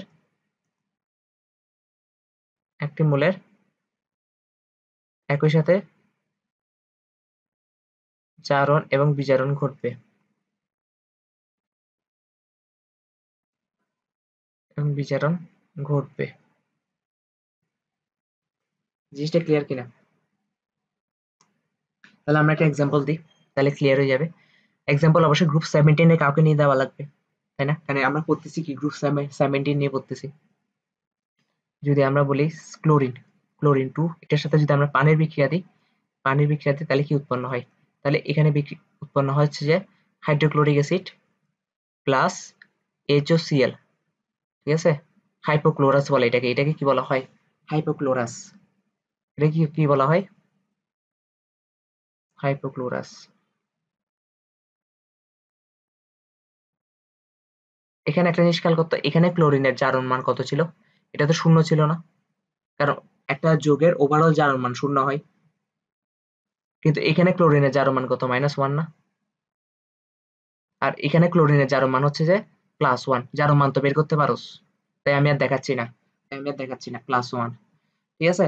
তাহলে ছোটবেলায় আমরা একটা পড়া পড়ছিলাম, সেটা হচ্ছে যে জারণ মানে হচ্ছে যে ইলেকট্রন ছাড়ন, হ্যাঁ। আরেকটা পড়া পড়ছি যে ইলেকট্রন ছাড়ন বা জারণ মানের বাড়ন। জারণ মানের কি? বাড়ন বা বাড়ন। আর বিজারণ মানে কি? ইলেকট্রন গ্রহণ বা জারণ মানের কমন, ঠিক আছে? কমন মানে কমতেছে, মানের কমন। তার মানে এখানে দেখতো আগে 0 ছিল, এখন -1 এসে, তার মানে কমে গেছে না? তার মানে একবার করছে বিজারণ, এটা কি শিওর? আবার এখানে 0 ছিল, এখানে +1 এ গেছে, বাড়ছে না? তার মানে এটা জারণ না? তার মানে একটা বিক্রিয়ার মধ্যে একই মোলের একসাথে জারণও করছে, সরি, মানে একটা মোলে একই সাথে বিজারণও করছে, একই সাথে জারণও করছে। তাহলে এটা কি অসামঞ্জস্যতা বিক্রিয়া না? তাহলে গ্রুপ 17 যদি অসামঞ্জস্যতা বিক্রিয়া দেয়, এটার উদাহরণ এক্সাম্পল দিতে বলে, পারবে কিনা? এক্সাম্পল একটা দিলে তো হবে না, দুইটা দিলে নাম্বার আরো বেশি পাবে নাকি? আরেকটা এক্সাম্পল দিয়ে দিই, ক্লোরিন 2, এটার সাথে যদি আমরা সোডিয়াম হাইড্রোক্সাইডের বিক্রিয়া দিই তাহলে কি হবে? তাহলে হচ্ছে যে সোডিয়াম ক্লোরাইড উৎপন্ন হবে না, প্লাস NaOCl তৈরি হবে, প্লাস পানি তৈরি হবে, ঠিক আছে? প্লাস পানি তৈরি হবে। এইখানে ক্লোরিনের জারণ মান কত? প্রথমে কত ছিল? 0, ঠিক আছে? সোডিয়াম ক্লোরাইডে -1, কারণ সোডিয়ামের +1, এটা ওভারঅল 0 হইতে গেলে -1 হওয়া লাগবে, হ্যাঁ? -1 আর এখানে +1, ঠিক আছে? তার মানে এখানেও জারণ বিজারণ করছে না একই মোলের? তাহলে এটা হচ্ছে অসামঞ্জস্যতা বিক্রিয়ার এক্সাম্পল। তাহলে এই দুইটা এক্সাম্পল দিয়ে দিলে, আর অসামঞ্জস্য বিক্রিয়া কাকে বলে, আর নিচে জারণ মানে কি বিজারণ মানে কি, এটা বুঝাই দিলে তোকে 3 এ 3 দিয়ে দিবে, ঠিক আছে? 2 এ 2 দিয়ে দিবে। বুঝতে পারছি কিনা? কঠিন না সহজ? এখন হচ্ছে গ্রুপ 17 শেষ, এখন আমরা কাদেরকে নিয়ে পড়বো দেখি বল? 18, গ্রুপ 18, ঠিক আছে? গ্রুপ 18 কে আমি চিনি যে সিগমা মেল হিসেবে। কি হিসেবে চিনি? সিগমা। ওরা সবাই সিগমা, রাজকীয়, রয়্যাল। হুম, ওরা হচ্ছে রয়্যাল ফ্যামিলি থেকে বিলং করে। ইভেন গ্রুপ 18 এ যারা থাকে না, ওরা হচ্ছে ছোটবেলা থেকেই ডিসাইড করছে, মাইন্ডসেট করছে। কি মাইন্ডসেট করছে জানোস? ওরা কখ না, ওরা কখনো প্রেম করবে না। আছে, ওরা কখনো কি করবে না, ওরা কখনোই প্রেম করবে না। তাহলে এখন হচ্ছে গ্রুপ 18 এর মৌলসমূহের রাসায়নিক ধর্ম, ঠিক আছে? গ্রুপ 18 মৌলসমূহের রাসায়নিক ধর্ম, ওরা কিন্তু সবাই রয়্যাল কিন্তু একদম, ঠিক আছে? গ্রুপ 18 মৌলসমূহের রাসায়নিক ধর্ম।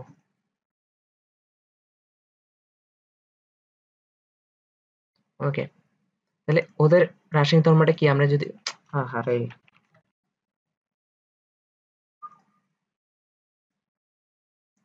ওকে, আমাদেরকে আগে এটা তো পড়তে হবে যে সিগমা মেল গুলা কারা, ঠিক আছে?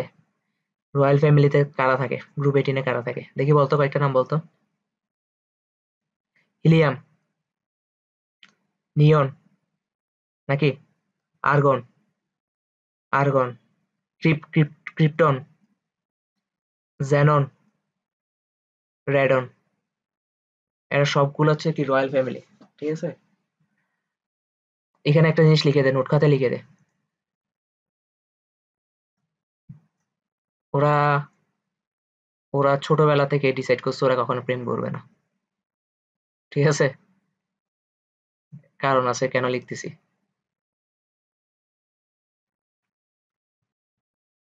মজা করে পড়লে মনে থাকবে, ঠিক আছে? ছোটবেলা থেকে ডিসাইড করছে কখনো প্রেম করবে না,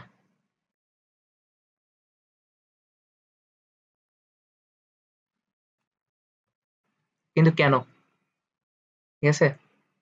করবে না, ওকে, কিন্তু কেন, এটাই তো প্রশ্ন, যে ওরা কেন প্রেম। আচ্ছা, রসায়নের ক্ষেত্রে প্রেম বলতে আমি কি বোঝাচ্ছি, বিক্রিয়া করবে না, ঠিক আছে? কারোর সাথে সে রিলেশনশিপে যাবে না, ঠিক আছে? আচ্ছা, কেন? কারণ প্রথম কথা, এটা রসায়নের ভাষায় লিখতে হবে, তাই না? ওদের শেষ কক্ষপথের ইলেকট্রন গুলো স্টেবল অবস্থায় অলরেডি আছে। হুম। তো ও, আমি যদি বাইরে থেকে একটা শক্তি দিই ইলেকট্রনটাকে, যে কোনো একটা ইলেকট্রনকে আলাদা করতে চাই, প্রচুর পরিমাণ শক্তি দেওয়া লাগবে না, প্রচুর পরিমাণ, কারণ অলরেডি স্টেবল অবস্থায় আছে। আমরা বাইরে থেকে যে শক্তি দিয়ে কোনো মৌল থেকে যদি ইলেকট্রন বাইর করি, আমি আবারও বলতেছি, কোনো মৌল থেকে ইলেকট্রন বাইর করার জন্য আমরা বাইরে থেকে যে শক্তিটা দিই, বাইর থেকে, ওই শক্তিটাকে বলা হয় আয়নীকরণ শক্তি। হুম। আমি এই চ্যাপ্টার লাস্টে আয়নীকরণ শক্তি, ইলেকট্রন আসক্তি এগুলো পড়াবো, ঠিক আছে? এগুলো এখন আর পড়া না। আপাতত যেটা বুঝে রাখ, যে কোনো মৌল থেকে ইলেকট্রন, শেষ কক্ষপথ থেকে যে কোনো একটা ইলেকট্রন বাইর করার জন্য আমরা যে পরিমাণ শক্তি দিই, ওটাকে আয়নীকরণ শক্তি আয়নীকরণ শক্তি বলি। এখন যে মৌলের আয়নীকরণ শক্তি বেশি, সেই মৌল থেকে ইলেকট্রন বাইর করা অনেক কঠিন না? আয়নীকরণ শক্তি বেশি বলতে কি বোঝাচ্ছে, মানে ওর থেকে ইলেকট্রন বাইর করতে গেলে আমাদেরকে আরো অনেক শক্তি দেওয়া লাগতেছে, ঠিক আছে? তার মানে এটা যদি রসায়নের ভাষায় লিখি, আমাদেরকে প্রথমে বলা লাগবে ওদের আয়নীকরণ শক্তি বেশি, ঠিক আছে? আয়নীকরণ শক্তি শুধু বেশি না, আয়নীকরণ শক্তি সর্বোচ্চ, আয়নীকরণ শক্তি সর্বোচ্চ। ব্যাপারটাকে সুন্দর ভাষায় যদি বলি, ওদেরকে তুই পিছন দিয়ে ঠেলা দিলে ওরা কখনো প্রেম করবে না। তুই যতই শক্তি দে, যতই বল এই তুই কর, এটা তোর লাগবে, করবে না মানে করবে না, ঠিক আছে? ওদের মাইন্ডসেট ছোটবেলা থেকে। 2 নাম্বার হচ্ছে কি, ইভেন তুই যখন দেখছিস যে ওদেরকে ঠেলে হচ্ছে না, তখন কি করছিস জানোস? তখন তুই ওর সামনে একটা মেয়ে আনছোস, ওদের সামনে খালি মেয়ে আনতেছোস, দেখ দেখ দেখ, ঠিক আছে? দেখ, কর বিয়ে, কর প্রেম, কিন্তু ওরা করবে না। মানে ব্যাপারটা কি হয়েছে, ওদের সামনে যদি ইলেকট্রন এনে ঝুলাই রাখোস, ওরা ইলেকট্রনকে টানবে না, ঠিক আছে? ইলেকট্রন এনে ঝুলাই রাখলেও ওরা ইলেকট্রন গ্রহণ করবে না, ওরা দিবেও না ইলেকট্রন, নিজেদের থেকেও দিবে না, ইলেকট্রন নিবেও না, ঠিক আছে?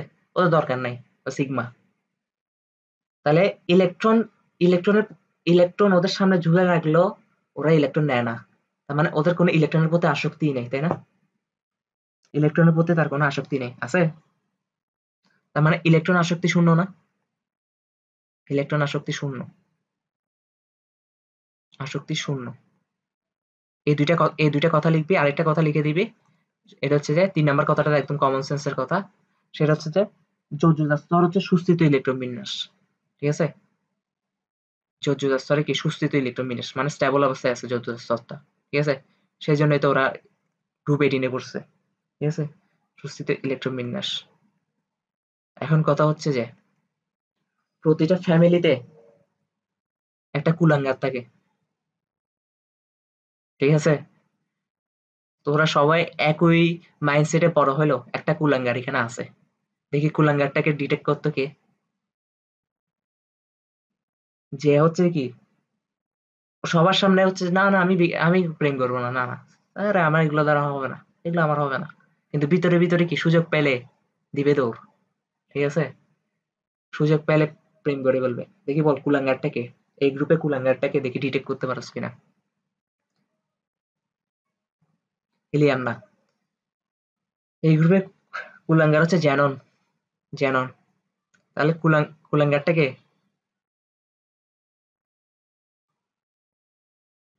কুলাঙ্গার, তাহলে এটা জীবনে ভুলবি?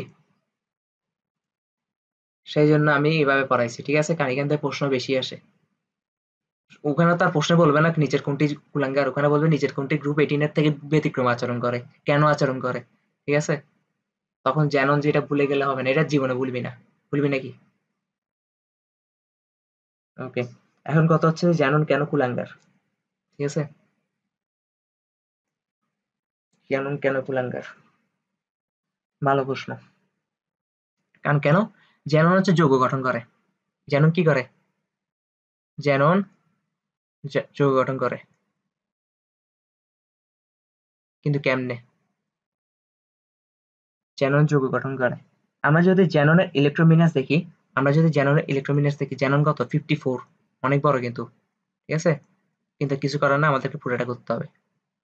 1s2, 2s2, তারপর হচ্ছে 2p6, তারপর হচ্ছে 3s2, তারপর হচ্ছে 3p6, তারপর হচ্ছে 3d10, তারপর হচ্ছে 4s2, তারপর হচ্ছে 4p6, তারপর হচ্ছে 4d10, তারপর হচ্ছে যে 5s2,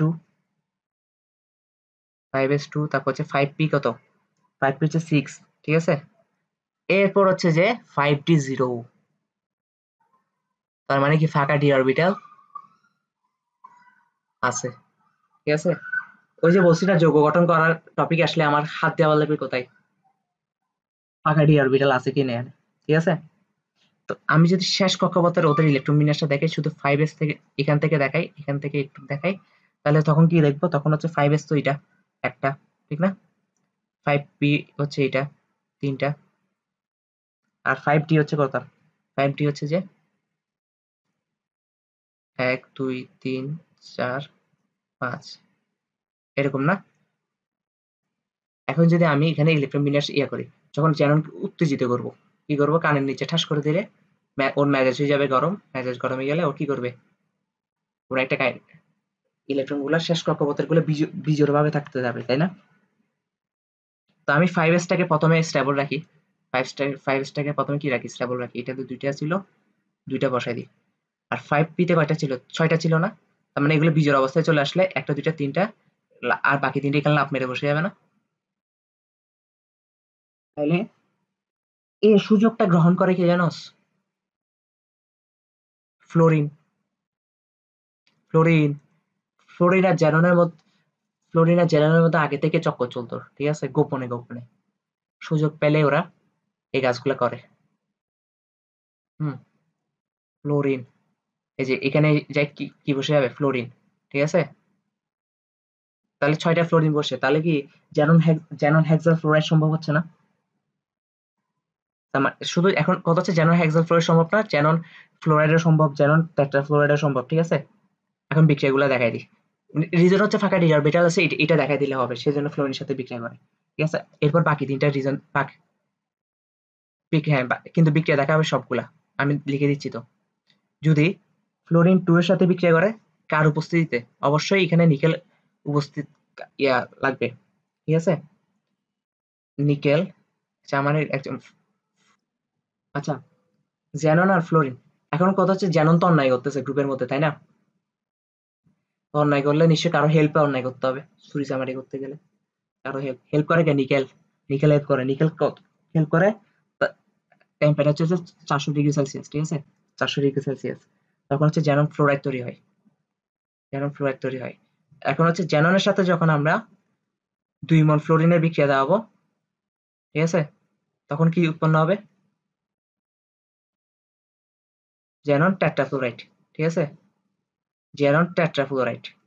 আর জ্যাননের সাথে যখন আমরা 3 মোল ফ্লোরিনের বিক্রিয়া দেওয়াবো তখন কার উৎপন্ন হবে? ট্রাইনাহেক্সালফ্লোরাইড, ঠিক আছে। এই জিনিস এই জিনিসটা খেয়াল রাখতে হবে, এই জিনিসটা খেয়াল রাখতে হবে, ঠিক আছে। প্রশ্ন এখান থেকে আসবে, তোকে বিক্রিয়া দিয়ে দিবে যে জ্যানন প্লাস 1 মোল ফ্লোরিন, অপশনের মধ্যে তিনটাই থাকবে, ঠিক আছে। তারপর জ্যানন প্লাস 2 মোল ফ্লোরিন, অপশনের মধ্যে তিনটাই থাকবে। 2 মোল ফ্লোরিন হলে টেট্রাফ্লোরাইড হবে, 3 মোল ফ্লোরিন হলে হেক্সাফ্লোরাইড হবে। ক্লিয়ার জিনিসটা? তাহলে পারবি কিনা বলতো? জ্যানন কিন্তু মাঝে মাঝে চিটিংও করে ফ্লোরিনের সাথে, ঠিক আছে। এতে এতে বহুত বড় জার, এতে তো সুযোগ পাইলে মানে হাতছাড়া করবে না কিছু, ঠিক আছে। জ্যানন মাঝে মাঝে দুইটারও বিয়ে করে, ফ্লোরিন তো আছেই, সাথে আবার অক্সিজেনও যুক্ত হয়, ঠিক আছে। জ্যানন OF2 ও সম্ভব, আবার জ্যানন OF4 ও সম্ভব, ঠিক আছে। তার মানে এই যৌগগুলো হচ্ছে জ্যানন গঠন করে। তাহলে যদি প্রশ্নে আসে নিচের কোনগুলো জ্যানন গঠন করে, পারবি কিনা? পারবি তো? শিওর? কত পার্সেন্ট?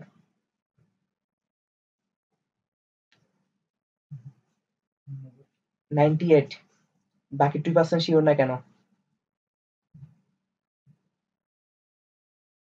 ওকে, আমি তো এই চ্যাপ্টারে সব থেকে বড় একটা প্লাস প্লাস পয়েন্ট হচ্ছে যে, সবথেকে প্লাস পয়েন্ট হচ্ছে যে আমি যে প্রশ্নগুলো লিখে দিচ্ছি, হুবহু যে প্রশ্নগুলো লিখে দিচ্ছি, এই প্রশ্নগুলো পরীক্ষায় আসবে। এক হচ্ছে এটা। দুই হচ্ছে যে এই প্রশ্নগুলোর ব্যাখ্যা কিন্তু অনেক কঠিন ভাবে বইয়ে দেওয়া আছে, কিন্তু আমি একটা লাইনও বই থেকে নিই নাই, ঠিক আছে। ওয়ান সিঙ্গেল লাইনও এখানে বই থেকে নিই নাই, যদি সহজ না হয়, ঠিক আছে। সব কঠিন পড়া একদম ইজিলি পড়া দিচ্ছি।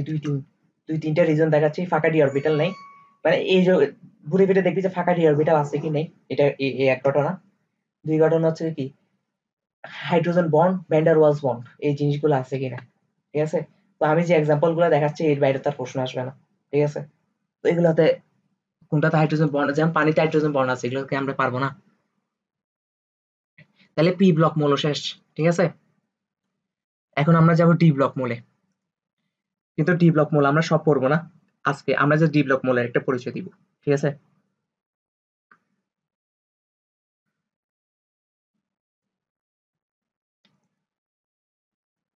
ডি ব্লক মৌলসমূহের রাসায়নিক ধর্ম, ঠিক আছে। আচ্ছা, ডি ব্লক মৌলসমূহ লিখি, ঠিক আছে। ডি ব্লক মৌলসমূহ, ওকে।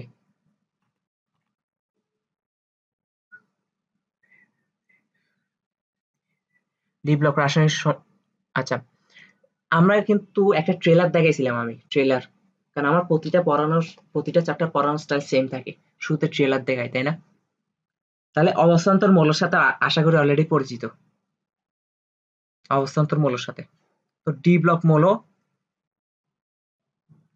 ব্লক মৌলের মধ্যে যেসব ডি ব্লক মৌলের সুস্থিতিশীল আয়নে ইলেকট্রন বিন্যাস 1 থেকে 9 এর মধ্যে থাকে, শেষ কক্ষপথে ডি অরবিটালে, সুস্থিতিশীল আয়নে যদি ইলেকট্রন বিন্যাস 1 থেকে 9 এর মধ্যে থাকে, তাহলে কি ওগুলা অবস্থান্তর মৌল, তাই না? তাহলে ডি ব্লক মৌলের মধ্যে নরমাল ডি ব্লক মৌল এক কথা আছে, আবার অবস্থান্তর মৌল কিছু আছে, তাই না? তো অবস্থান্তর মৌলগুলার কিছু বৈশিষ্ট্য আছে, ঠিক আছে। এই বৈশিষ্ট্যগুলো আমরা কি কি পড়ে নিই। কিছু বৈশিষ্ট্য আছে অবস্থান্তর মৌলর,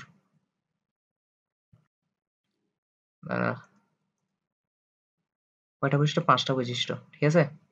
কয়টা বৈশিষ্ট্য? এগুলো থেকে এমসিকিউ আসে।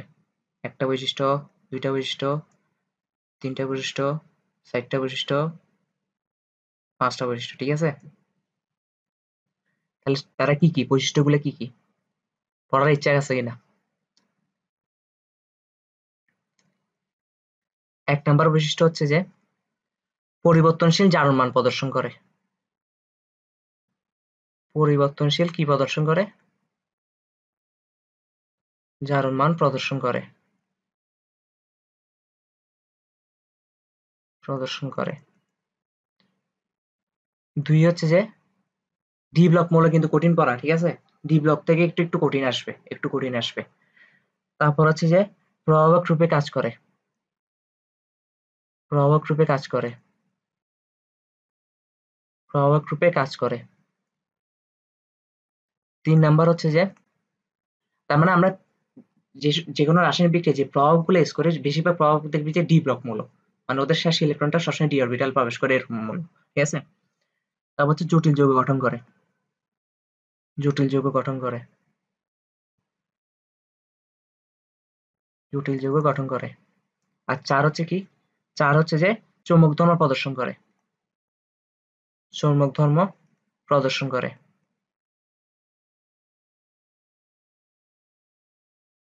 5 হচ্ছে কি, 5 হচ্ছে রঙিন যৌগ গঠন করে, রঙিন যৌগ গঠন করে, ঠিক আছে? ওকে, আমরা এই 5টা ধর্ম যখন পড়ে ফেলবো পুরোপুরি, সবগুলো ধর্ম যখন পড়ে ফেলতে পারবো তখন হচ্ছে আমাদের ডি ব্লক মৌল শেষ হবে, ঠিক আছে? তো আমি নেক্সট ক্লাস হচ্ছে যে প্রথম 3টা পড়াবো, পরিবর্তনশীল জারণ প্রদর্শন করে, প্রভাব রূপে কাজ করে, জটিল যৌগ গঠন করে, ঠিক আছে? কেন গঠন করে, কিভাবে, কেন জারণ প্রদর্শন করে, পরিবর্তনশীল, কেন প্রভাব রূপে কাজ করে, এগুলো আমরা নেক্সট ক্লাসে পড়বো, ঠিক আছে? এখন কথা হচ্ছে যে তুই একটা কাজ করবি, বইটা খুলে ডি ব্লক মৌলটা হালকা করে একটু পৃষ্ঠাগুলো উল্টাবি, ঠিক আছে? উল্টে দেখবি যে অক্ষরপত্র, ঠিক আছে? উল্টে দেখবি যে অলরেডি তুই কোথায় চলে গেছিস, পাবনায়। জাস্ট দেখে চলে যাবি পাবনাতে, মানে এমনি অ্যাম্বুলেন্স ডাকতে হবে, শুধু পড়ার দরকার নেই, শুধু দেখবি যে, ঠিক আছে? শুধু চোখ বুলাবি। এরপর আমি যখন পড়াবো তখন দেখবি, তখন মনে হবে যে পাবনায় কেন যাওয়ার কথা, আমার তো বুয়েটে টিকার কথা, ঠিক আছে? এত ইজি ভাবে পড়াবো জিনিসগুলা। এই চ্যাপ্টার আমার অনেক প্রিয় একটা জিনিস পড়ানি। কেন এই চ্যাপ্টারে আমার নিজের স্কিল অনেক ইউজ হয়েছে, ঠিক আছে? প্লাস এগুলো অনেক ইজি করা হয়েছে। নর্মালি তো আমি আমার গুরুকে ফলো করি, ঠিক আছে? কিন্তু এই চ্যাপ্টারের ক্ষেত্রে আমি আমার গুরুকে ফলো করিনি। গুরুকে ফলো করে পড়ালে আমি তোকে বলছিলাম এই চ্যাপ্টার শর্টকাটে শেষ করা যায়, অনেক লং কাটে শেষ করা হয়। তো গুরুকে ফলো করে শেষ করলে মিনিমাম 28-30 ক্লাস লাগতো, ঠিক আছে? কারণ এতে এতে কোনো টপিক বাদ দেয় নাই। কিন্তু এখানে হচ্ছে অনেক টপিক বাদ দেওয়া হয়েছে, সবকিছু ইজি করা হয়েছে। আর যেগুলো এমন টপিক গুলো পড়ানো হচ্ছে এগুলাই আসবে, ঠিক আছে? তাহলে আজকে ছুটি। ওকে, টাটা।